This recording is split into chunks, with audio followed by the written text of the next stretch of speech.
Well, hello, everybody, and welcome to this episode of the Classroom Matters podcast with me, your host. And on today's show, we are talking to Kevo, and I'm going to let him tell you his last name because I'm going to butcher it. It's Kevo Aregbe. See, I butchered the first one too, Kevo.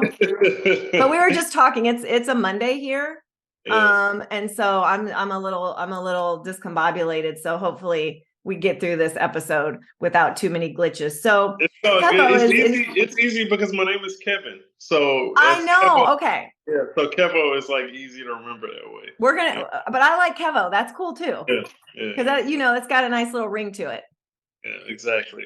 So Kevo is from Houston, Texas, and holds a master's degree in fine arts. And his art ranges from painting to theater production, highlighting racial dynamics and human experiences. He is also the director of a nonprofit for arts called Kevo Arts Studios and teaches at a college with over 10 years of experience as the owner of a successful tattoo studio. When it comes to education, Kevo has a unique experience and had to learn how to navigate life and its challenges at an early age.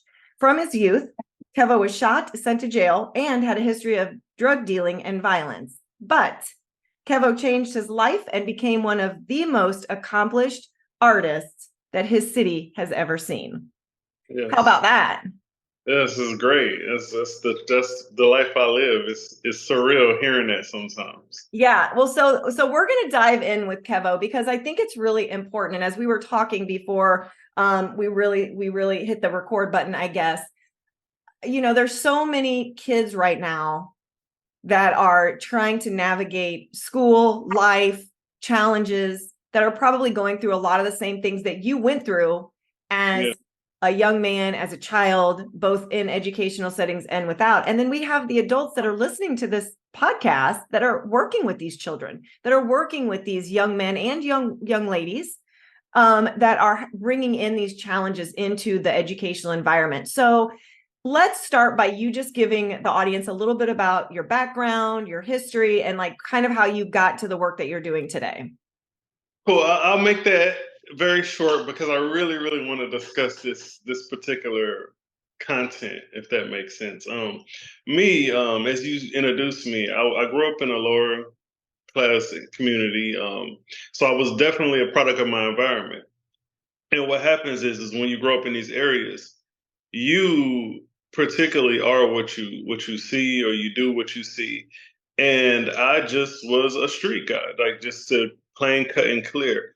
The opportunities that persisted themselves in my life were just happened to be opportunities that involve violence, involve drug dealing.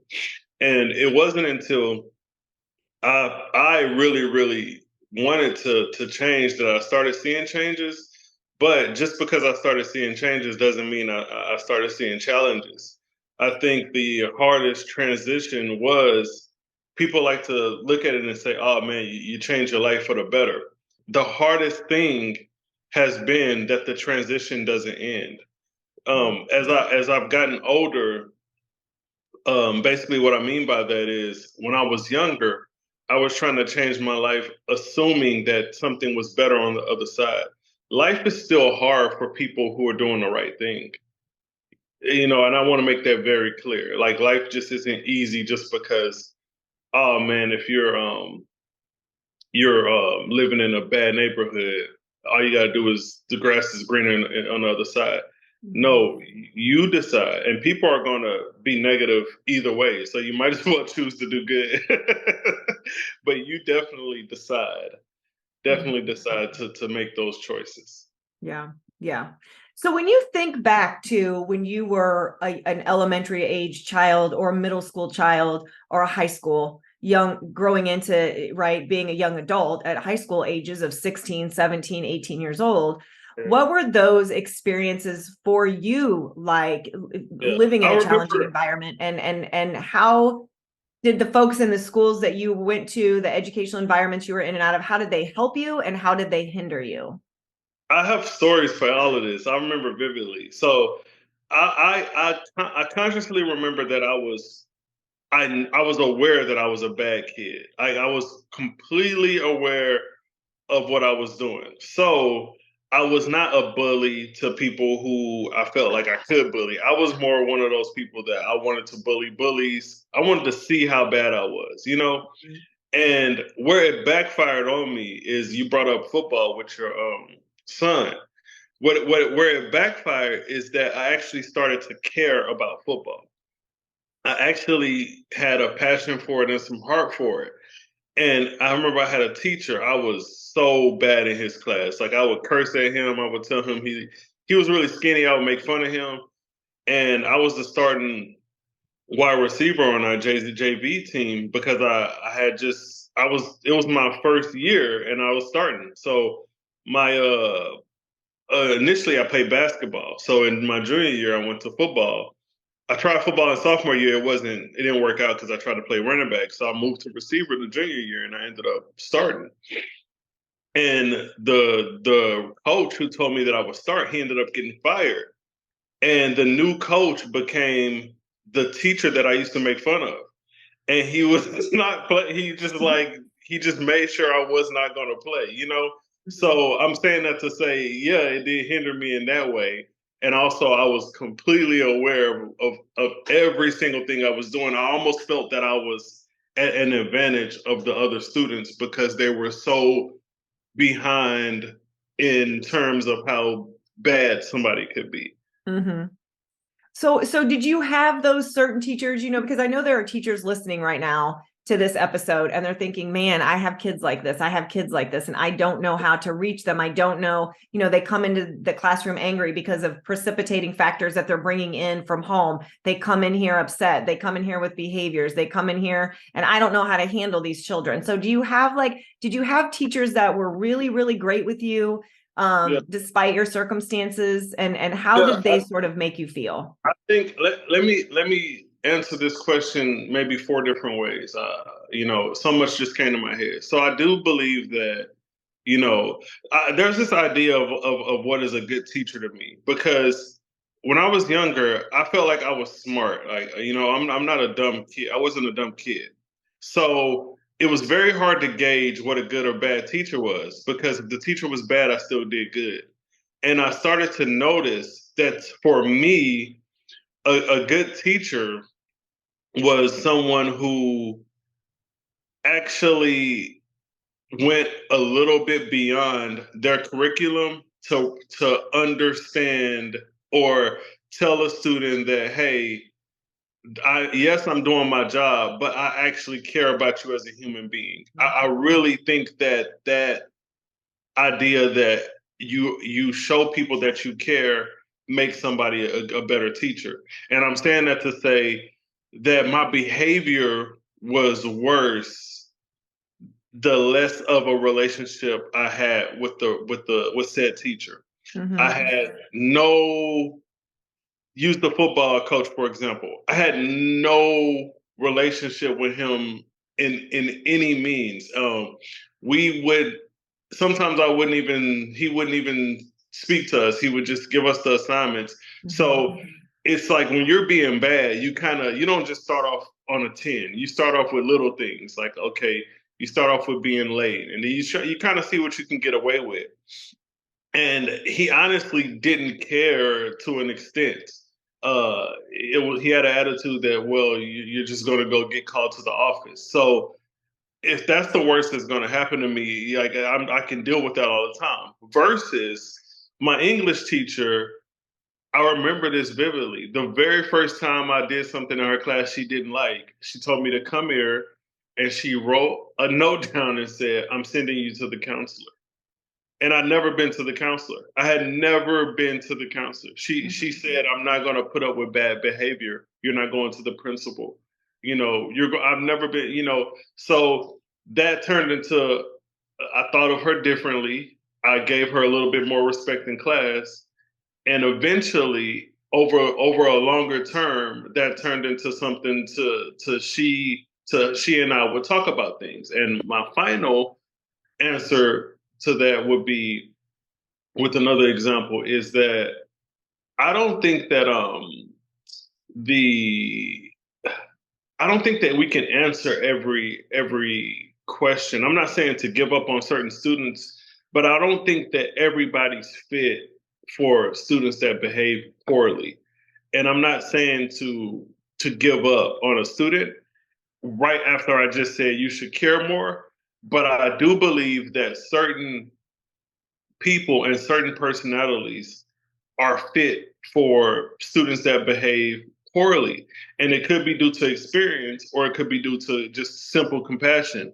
But I think some people are just better with students who misbehave. I don't think that you should beat yourself up over it. I think that you should try your best to develop whatever these said skills are, or that schools should definitely consider that in their, I don't want to say how they teach teachers to act, but in their training. We do have a little bit of training, and bad behavior is kind of never a requirement to pass. Like we have to pass that little training exercise about religion or gender equality and racism, but we kind of don't have training for like misbehavior, if that makes sense.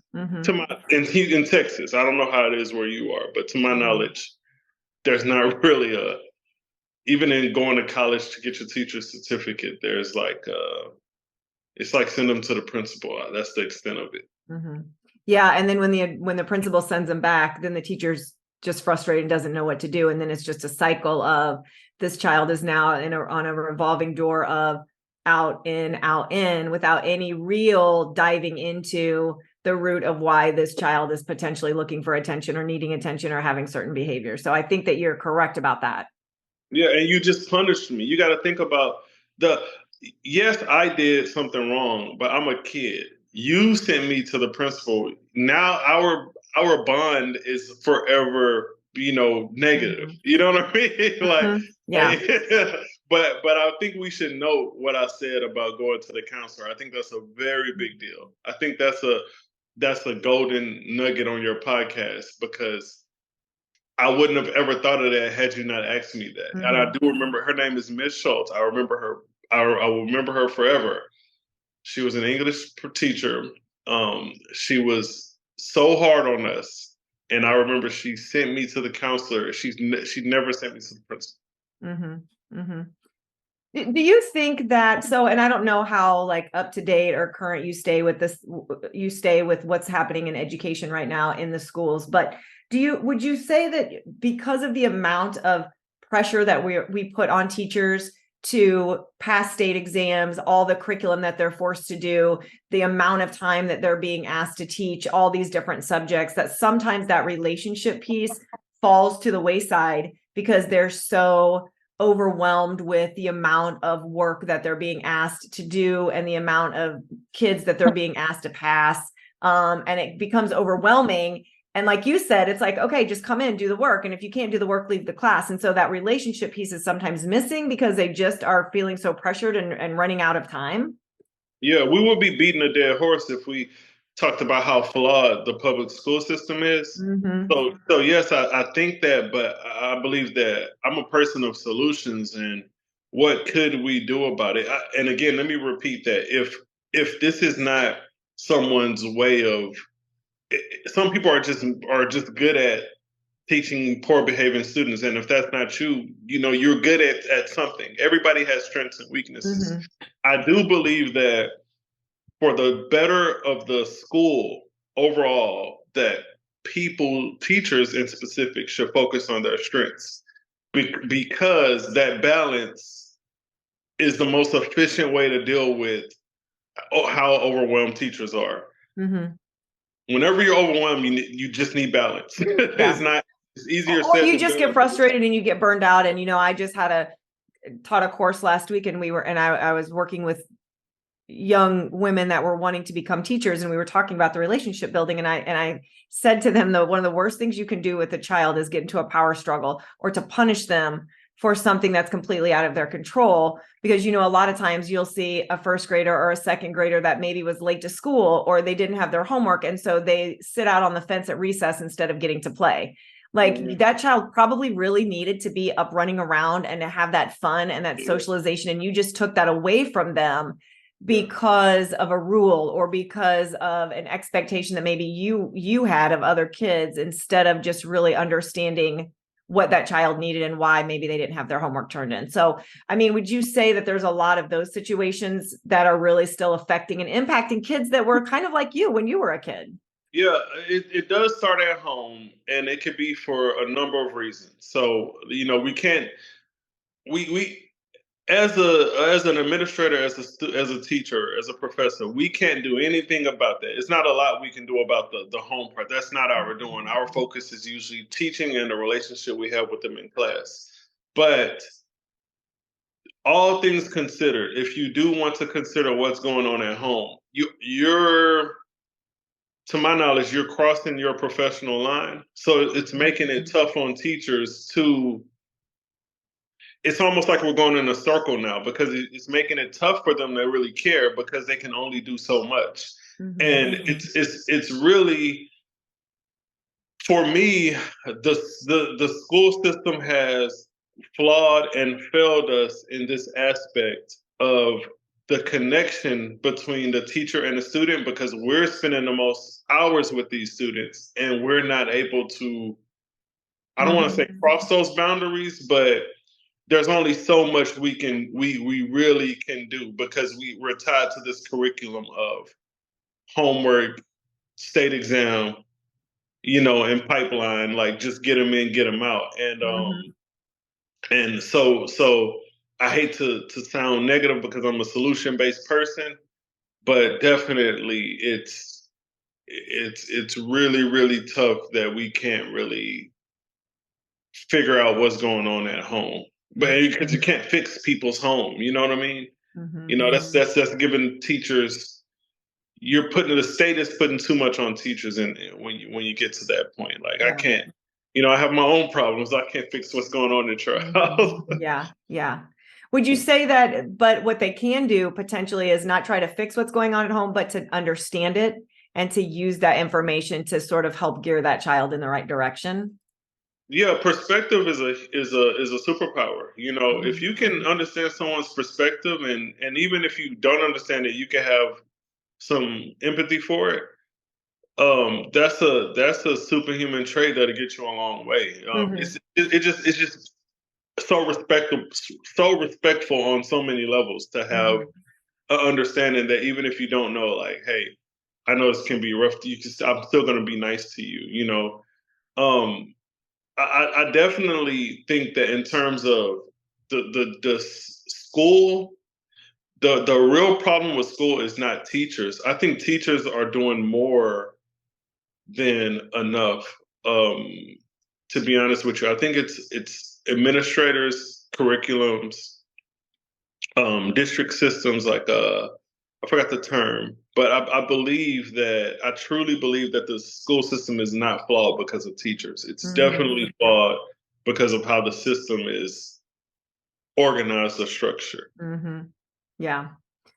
Can you think of any, so, you talked about relationship building, and you talked about how, the incident where the teacher sent you to the counselor's office instead of sending you to the principal's office. When you think about kids that don't want to be motivated, there is that small percentage of kids that they don't want to be there. They don't want to be motivated. In their mind, this education is not important to them. So therefore, they're just going to be there because they're being forced to be there. What are some other things that teachers can do to motivate kids that don't want to be motivated? Because at some point in your life, you had to sort of switch your brain over, right? Did you have make that transition to, okay, I need to change it up? Well, no, the answer to that is not. That wasn't the hard part for me. Well, I'm not just flat out saying no. I'm going to say this though, is that I was already what we would call smart for a kid. I was just bad. There's a very big difference. So school was boring, not because I didn't think I didn't need it. It was boring because I had no parents to tell me what to do. The curriculum was not that tough. I probably belonged in a private school. You know what I mean? The work, I could finish it within a faster than everybody else, and even if I got some stuff wrong, I never would fail. And my focus was completely away from whatever the teacher was talking about unless it was interesting to me. Mm-hmm. You're dealing with a particular type of bad student that is bored. For the bored student, I flipped the switch kind of after high school. During high school, there were just certain people I respected, but for students who are not bored in school, they think school is not for them. For one, I'm going to definitely say that's absolutely not true. That school is for everybody. School is probably the only answer I could give to the question, what can help you and not hurt you? Like, school is probably the only thing I can think of that can say this can only help you. So I think we just have to find ways to different answers and different perspectives so that we can provide it to a diverse amount of students of why school is so helpful. Mm-hmm. Yeah. I do want to say this though, because this has been bothering me for the last few years. I do believe that they're taking too much funding out of art and extracurricular activities, because when I saw the curriculum for a private school, the focus on art was the only thing that stood out. And I realized that technically art does help you focus and it does help you with comprehension, because if you're taking piano lessons, you have to comprehend to be able to do these things. If you're taking theater, you have to read. And I think that the idea that art should be less focused on in public schools is drastically hurting students, because students are going to school for lunch and recess and to talk to their friends, Mm-hmm. because everything else is English, science, and math. And I'm Mm-hmm. and in hindsight, English, science, and math is extremely helpful. But as a kid, it's not as fun to learn as drawing. And when you're actually drawing, you're actually focusing. Whether it's just like reading, but it's just a different type. So Yeah. I think we're hurting our kids by taking away the funding for Mhm. art. Yeah, no, I would agree with you. And that sort of leads us into a segue into, I want to talk a little bit about your success in the area of art and all the work that you've done in that area and all the work that you're doing. But I want to add to that first before we get into that, to say that when I go into schools now, I'm in 5 different schools currently, high schools, and the engagement of the student, and I'm currently watching an art teacher teach right now, a student teacher, the engagement level of students in the art class versus the engagement level of the students in a math class is It's drastic. vastly different. When I walk into that art room, they're focused, they're engaged, it's peaceful, it's calm, as opposed to a math class where they're really having a lot of challenges to get those kids to focus and pay attention and not be goofing off and not wanting to be on their cell phones or just not engaged in that topic. Whereas art kind of draws kids in. And I know that even for myself, when I homeschooled my kids, they always wanted to draw while they were potentially doing something else, because it brought that sense of engagement and calm to them. So I definitely agree with you on the funding. Art is, unfortunately, and music are some of the programs that always go first, because they're not a tested content area, which is very, very sad. But so talk a little bit about your success in art and the work that you're doing, and sort of how you got into that field and what you're working on right now. Well, as an educator, I'm into things that are thought provoking. So a lot of my material, whether it be a painting I do or a movie or a play, is always, in some aspects educational. So the project that I'm working on now, it's actually world premiering in Houston this Christmas Eve. I think that it's the most creative thing that I've seen in a long time. There's nothing like it. It's a one-act stage play. It's structured as a performance art about Vincent van Gogh's life as an artist. So the reason why I say it's nothing like it is because the element of performance art, I made it like an art appreciation dedication to the arts. So I've included graffiti, photography, sculpture, painting, singing, music, dance, like all of the arts I can think of. And I compiled it into this performance to display my love and adoration of Van Gogh because he's one of my favorite artists. And I think he's one of the greatest artists ever.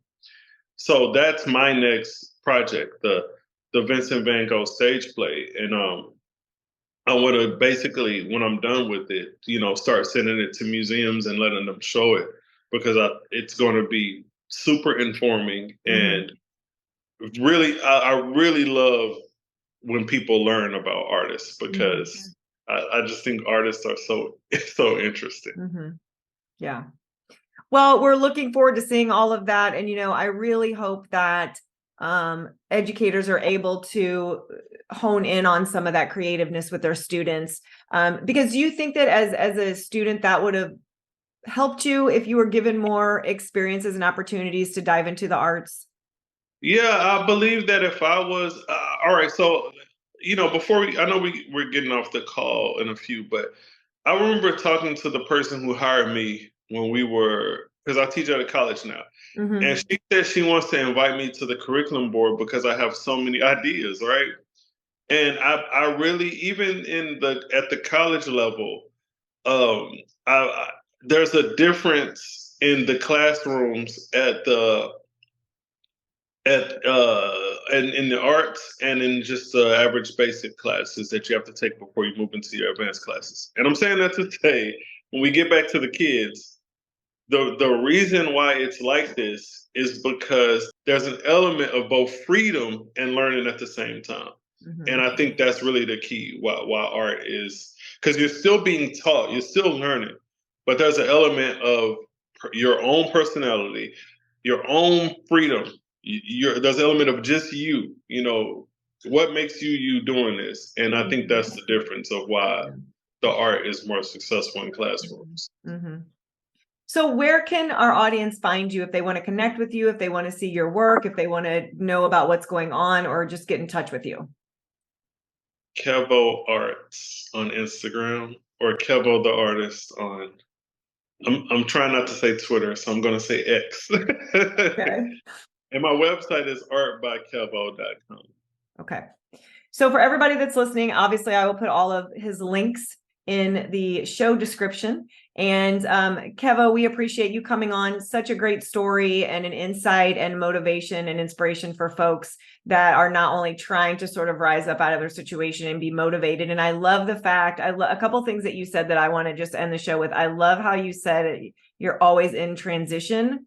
And even if you are you think you're in a bigger house or a better job, you're still always struggling. There's still always something that you have to grow and become better at. And the transitions really never end. I absolutely love that. So I'm going to take that with me when I go after this call today. And just being solution minded. I think that's a big issue with what we do now. Everyone's all about the problems, and you're so much more about the solutions and less about focusing on what the problem is and more about coming up with positive solutions. And so I think if more people took on that mindset, then it would just radiate the environment that they're in, and then the kids would take on that mindset as well. So I really appreciate all of those thoughts from you and what you're bringing to not only the Houston area, but to the nation with the work that you're doing. So thank you for that. No problem. Thank you. You're a great listener. Thank you. And this is Kristy Houle signing off for this episode of the Classroom Matters podcast. And don't forget to check out our YouTube channel, First Person Classroom, where you can find this episode and all of your other favorite videos.